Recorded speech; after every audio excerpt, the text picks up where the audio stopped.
următoarea stație.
Și noapte ești Dumnezeul vin,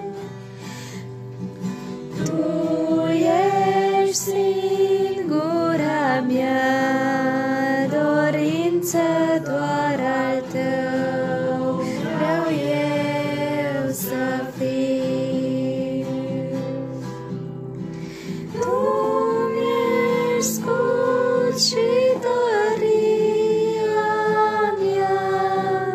și ție-ți dau toată inima. Tu ești singura mea dorință, să te laud eu tânjesc.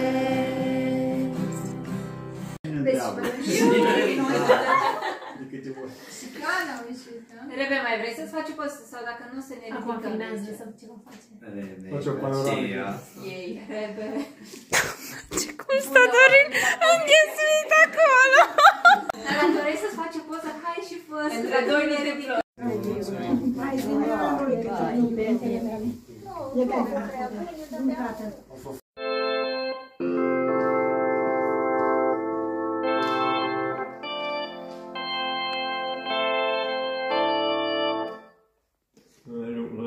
Pare că seamănă mult cu ce zice aici.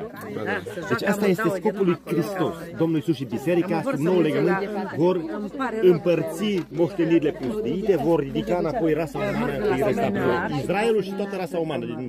Mie mi se pare foarte logic cele trei versete, că se leagă de al patrulea, deci practic nu e întâmplător pus acolo. Eu așa înțeleg. So the two parts, restitution age, reconciliation age, the day of judgment, vârsta restaurării, vârsta concilierii, ziua de judecată. Who is being judged at the present time? Cine e judecat acum, la timpul prezent? The church. Be important, but it's important to be nice. Okay. It's just a saying, but yeah. you know, it's really true.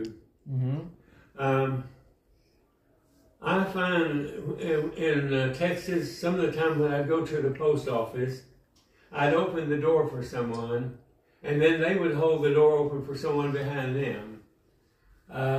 And some of the time, they would see me coming, and they'd hold the door open for me.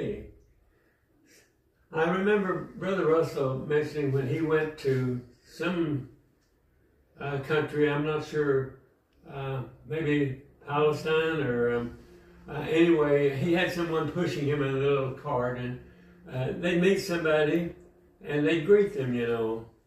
And so Brother Russell asked this person pushing him, or either pulling or pushing, what did he say?